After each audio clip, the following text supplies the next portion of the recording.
Hi friends, तुम्हा सर्वांचं आपल्या नवीन एका मिनी व्लॉगमध्ये स्वागत आहे। तर आदल्या दिवशी आम्ही गेलो होतो बाहेर, तिथून आल्यानंतर कपडे जे आहेत ते बरेच धुवायला होते। तर पावसाळ्याचे दिवस म्हटलं की कपडे काही सुकत नाहीत, मग घरामध्येच आपल्याला कपडे जे आहेत ती सुकवावी लागतात। तर आता कपड्यांच्या घड्या वगैरे घालून घेतल्या आणि मग बाहेरची क्लिनिंग केली, सोबतच घरातली सुद्धा क्लिनिंग चालू होती।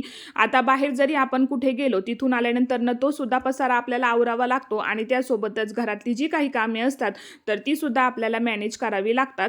तर आता सगळं घरातलं जे काही काम होतं आवरायचं राहिलेलं ते सगळं आवरून घेतलं आणि सगळ्यात शेवटी म्हणलं किचन जो आहे तर तो क्लीन करून घ्यावा। आणि भाजीला सुद्धा आणलेलं होतं तर मग ते सुद्धा फ्रीजमध्ये ठेवून दिलं, जेणेकरून ते वरती खराब होणार नाही। आणि जो सिंकचा एरिया होता तो सुद्धा क्लीन करून घेतला।